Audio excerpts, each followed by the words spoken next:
What up, Fight World? It's your boy Ego, and I'm back with some more boxing. Today is Monday, which means Monday Mail Day, and I've picked some questions. Some of them are similar. I grouped those questions. Let me jam through this and try to answer these questions. And buckle up, get your popcorn. First question is from Shady Slim. Why do you think Bradley can't beat Canelo at 154 when he beat Marquez and Pacquiao? Okay, let me answer that first. I just don't want to see Bradley. And actually, there's another question, and I'll just lump it in. The question's from Chai702BM. Ego, who is next for Bradley if he beats Rios? And do you think he should move up to middleweight? So since those questions are kind of similar, I'll just lump them together and kill two birds with one stone. I don't think he should move up to middleweight. Well, middleweight's 160, but I don't think he should even move up to 154. I think that's what you're referring to. That's what Shady Slim was referring to. Why don't I think Bradley can beat Canelo at 154? And there's a saying that styles make fights. Bradley won versus Marquez. I thought it was a pretty convincing win, but if I'm not mistaken, I think it was like a majority decision or maybe even a split decision win on the judges' scorecards. Then with Pacquiao, that particular fight was controversial. Myself and a lot of other people thought Bradley lost. Now, I don't think Bradley was trash like some of the people said. Like, I thought it was a closer fight than a lot of people like Jim Lampley gave credit for, but I still had Pacquiao winning by a slight margin. Definitely wasn't Pacquiao's best performance or anything like that. So, I mean, the two names you mentioned, Marquez and Pacquiao, they're somewhat like debatable. Like Nacho and I think Marquez even said after the fight they think they beat Bradley. I didn't see that, but same thing with Pacquiao. That's even more controversial. So moving up to 154 or middleweight or all these other different weights, I just don't think Bradley has the size. He didn't have punching power at 140, 147, so to go up to 154 against a guy like Canelo, who's a boxer puncher, I think Canelo's just too big. I mean, I'm not comparing Bradley skill-wise to Josecito Lopez, but sometimes unless you're like an elite phenomenal, like a Mayweather, you know what I'm saying, where you have defense and you're a really complete fighter, you know how to stick to a game plan, then moving up is a thing, especially when you're moving up from 47. And I mean, you can look at simple mathematics as a boxing fan. Jesse Vargas, who is a career 140 pounder, rocked Timothy Bradley in the 12th round to the point where it looks like he might be able to stop him. So, I mean, anytime I see that, then, I mean, him moving up to 54 against Canelo, I just don't see that being a good look for Bradley. I mean, same thing with Rios. I don't want to see either of those guys at 54 because frame-wise, style-wise, skill-wise, I just don't see it being beneficial. And at this point, he's kind of been through some punishment. Tough Pacquiao fights, tough Marquez fights. You're still taking punches no matter if you win or lose. Ruslan Provodnikov, Diego Chavez, Jesse Vargas. You know what I mean? Now he's fighting Brandon Rios. Tough schedule. So I just don't see him having success, to answer your question, at 54. And again, using Marquez and Pacquiao wins, there's some controversy behind both of those. Second part of your question, and why is Ward getting so much hate for fighting light but solid competitors, all leading up to the Kovalev fight? Just haters will hate, you know what I mean? It's just like boxing moves in segments. Like when this fighter, Mayweather's retired, so he's not an easy target, so some people moved on to another American champion, which is Andre Ward. And because Ward is being pitted against other popular fighters, the Kovalevs and the Triple Gs, and people are talking about that, maybe just the groupies are demanding like unrealistic things from Andre Ward. That's what I really think, because if he signed a multi-fight deal, a 3-fight deal with HBO, with the end result within 3 fights him fighting Kovalev in a new weight division, there's not shit to complain about. There's nothing to complain about. Triple G says he wants to stay at middleweight, knowing there's not that many great matches to be made at middleweight without like interfering with the Cold War. Like, you know what I mean? The Peter Quillen, Danny Jacobs winner, can he fight them? Possibly, maybe not, because of the Cold War and lawsuits and stuff like that. And he's not moving up to fight anyone at super middleweight, you know what I'm saying? So you got to give credit. Moving up a division, that's something. So when guys like Terrence Crawford move from 35 to 140, that's something. It takes a level of skill. Not everyone could just make a new home in a new division and be successful. It's just, I've seen guys like Vic Darchinyan.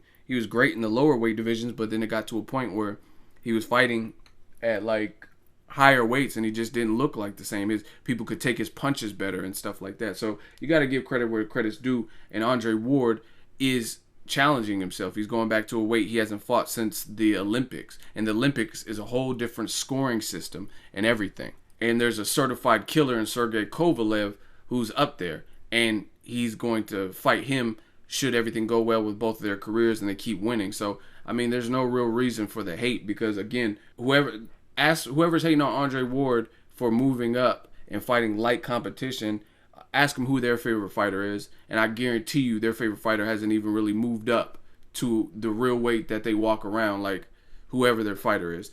And then as far as like the tune-up, I mean, the man came off of a long layoff against Paul Smith, and here's a little backstory because I was at the fight, covered the fight.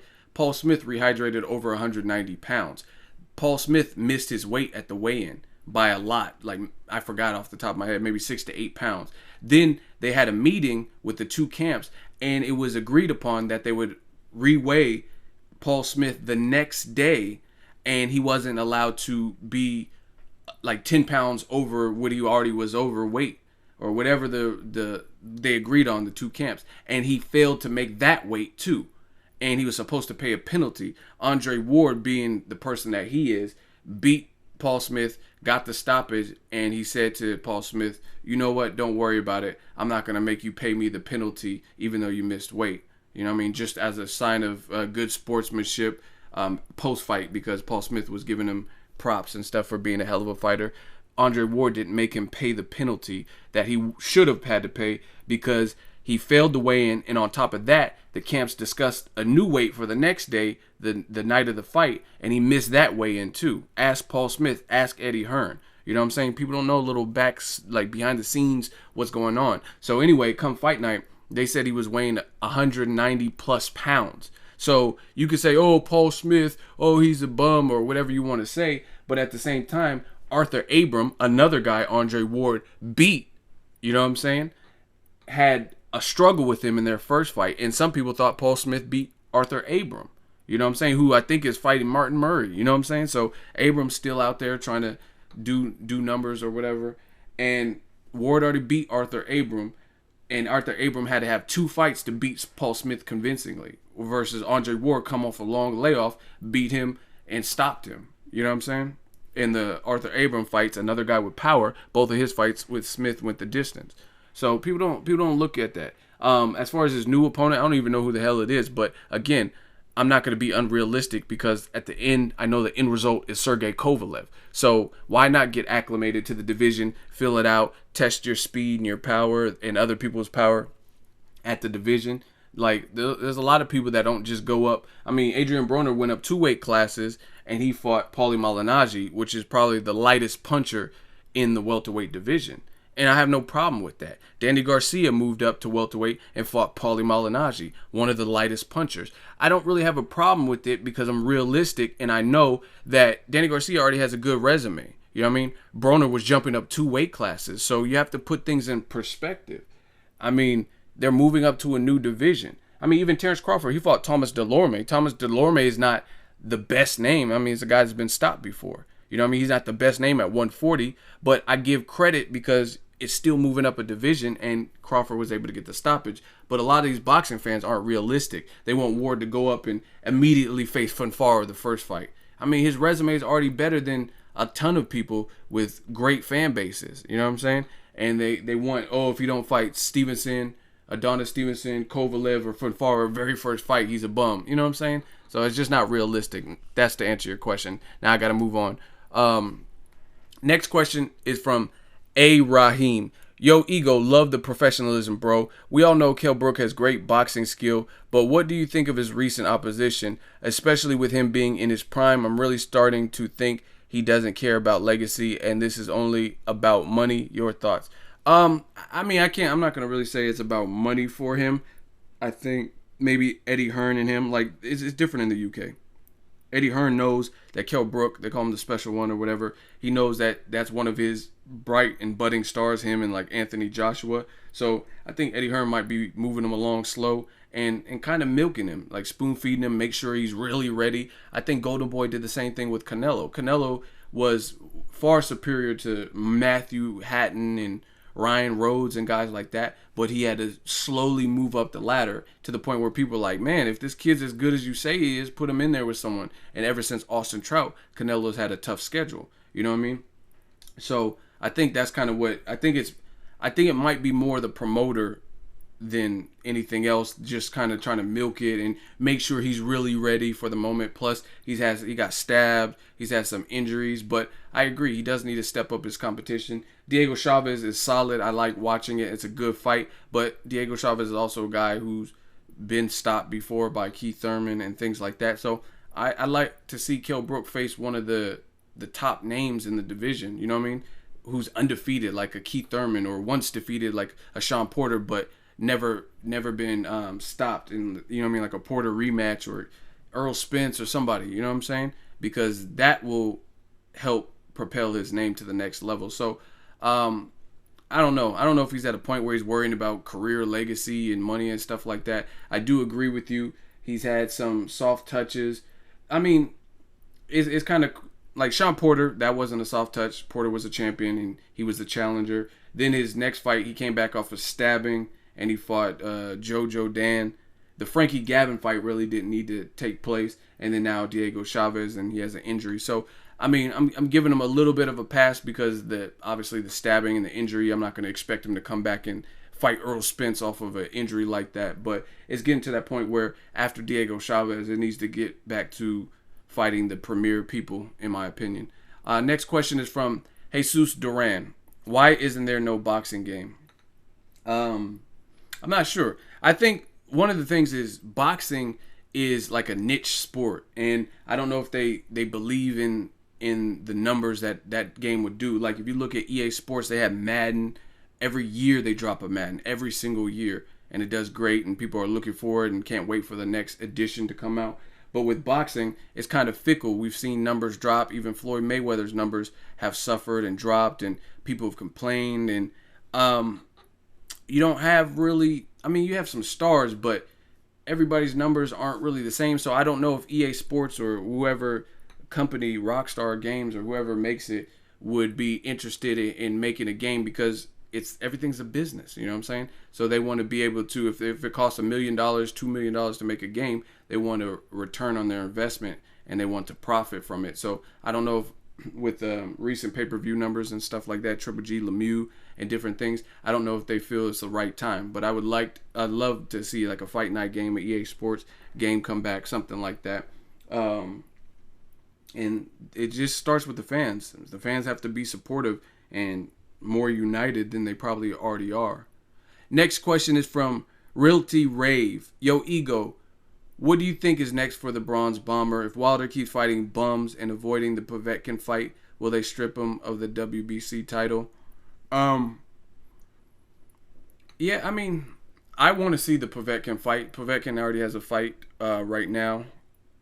And if he gets past that, then make it. That's his mandatory. Make the fight happen. So I do think the WBC is pretty consistent, pretty good. So I do think they would strip Deontay Wilder. I don't think he's that big of a star to the point where they would feel threatened, like a Mayweather or something, to strip him. You know what I mean? Where they would be extra lenient towards him. So yeah, they probably would strip him if he doesn't fight somebody. But see, that's the thing. In the heavyweight division, one punch can change everything.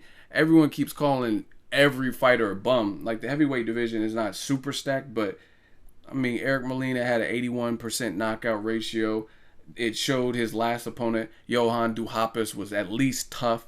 You know what I mean? I would like to see him fight again, Duhaupas, because he put up a valiant effort. So I don't consider everyone a bum, especially at the heavyweight division, because if you get clocked right by a 240-pound, 260-pound man, you're going down. So I do think the WBC would enforce it if Povetkin wins and Wilder doesn't fight him. Now, these are all HBO questions, so I'm going to lump them together. Dream Chasing Boxing. What are your thoughts on HBO potentially working with Al Haymon again? Wouldn't Triple G on PBC be the best thing for boxing right now? And the next question comes from Willie Make It. Ego, with the departure of Hershman at HBO, do you think the new HBO Sports president will make an alliance to bring back some of Haymon's stable to HBO? Haymon now has TV spots in the UK, and his dominance in the sport of boxing has eclipsed every other boxing company combined. And then the last HBO question, Leno DiBiase.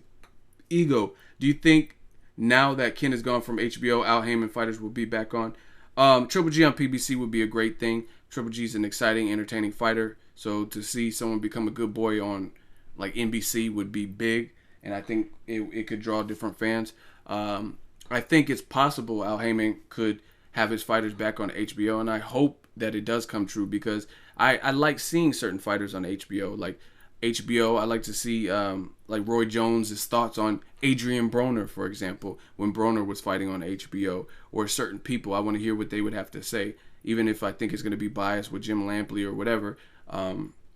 Andre Ward calls fights with HBO, Roy Jones, Max Kellerman. He's up and down. Sometimes he's really good, and sometimes he's like trying to suit an agenda. But yeah, it would be great to see Haymon fighters and some unity in boxing. So I hope. I'm not going to make any promises. I don't know. But it would be a great thing to see Haymon fighters come back to HBO. And with Ken Hershman, he used to work with Showtime. And sometimes in business, you have bad blood and power moves and alliances and enemies and rivalries and stuff like that. So possibly he was the roadblock to Haymon fighters being on the network. So we'll be able to see that shortly with his departure, with him resigning or stepping down or whatever. And I hope, like I said, I really would like that, to see more unity and Haymon be able to bring PBC or whatever, his fighters. He has so many fighters. It'd be good to see them back on HBO, some of them. And the next question is from Fighting_Pride. Ego, what are some names that Errol Spence can fight to be considered top welterweight? I would love to see a Danny Garcia fight. And Chai 702 BM, Ayo or A Ego Veli, do you think Errol Spence will evolve as one of the boxing's most talented boxers or no? And what is your take on Broner versus Crawford if it were to happen? Broner Crawford, I would give it to Crawford all the way. And I'm pretty easy when it comes to predictions. Crawford showed me more. He showed me more dynamic. He could switch. It could be a good fight, but I'm almost always 9 out of 10 times, if a person has been up and down, like a yo-yo, had the yo-yo syndrome, I'm going to go with the person that's been more consistent. And by far, that's been Terrence Crawford, been a lot more consistent with his performances than Adrian Broner. It could be a good fight. It could be, I would say it would be competitive. Broner, I don't think, would go out like a chump, especially at 140. But I would definitely favor Crawford because he showed more of an arsenal, more dynamic, more skill set, and more of a thinking ring IQ to adapt to different styles. So I would favor Crawford. As far as the questions about Errol Spence, yeah, I do think he's one of the most talented up-and-coming boxers. And it's going to come with, when we see him in there, that's the ultimate test. You could say a fighter, I've seen fighters that were built up and like, oh, check for this dude. And then that person, David Price, yeah. Everyone watch David Price. He's the next Lennox Lewis. He's the next great heavyweight. And then he gets knocked out, by an underdog. So, that's really what it's going to boil down to. Olympic experience is great. I think Errol Spence, from what I've seen against the limited competition that he's faced, he's looked great, body punching on point, the power, he has the determination, keeps himself in shape. We just got to see him in with better competition. And he's fighting somebody else that I don't even think I know. So hopefully after that they step up his competition. The first question from Fighting_Pride, what are some names that will make him a top? Anybody at the top. Keith Thurman, Danny Garcia, Amir Khan, Kell Brook. Any of those names, that's your ticket to superstardom. And I don't think that would happen right away. Like, I don't think his promoter, Al Haymon, would go from zero. That'd be going 0 to 100 based on the competition level. Like, he fought a guy named Castro that nobody knows about a couple fights ago, in December. So to go from like Van Herdines and Castros and people like that, Phil LaGreco, all the way to Keith Thurman, Kell Brooks, and Danny Garcia's, I would love that. But I don't think realistically they would just move him from that to that. That's just my opinion. So realistically speaking, I think matches that could be made, that should be made after he probably dismantles whoever he's fighting next, like a Josecito Lopez, put him in there with the Andre Berto, put him in there with the Victor Ortiz, put him in there with like a solid, like middle of the road kind of guy, and see what happens. Even like a Kareem Mayfield, put him in there with Kareem Mayfield, put him in there with somebody like that who may have a loss or two, and then work him up to the Danny Garcias, the undefeated guys like Danny Garcia, Keith Thurman, and that kind of stuff. And then we'll see what he's made of. So that basically wraps up Monday Mail Day. I try to get to a lot of different questions. Let me know how you guys think I did in this particular episode. Drop that in the comment section. Add your feedback. Make sure you like my video as always. Hate, comment, and subscribe. Till next video, it's Ego signing off.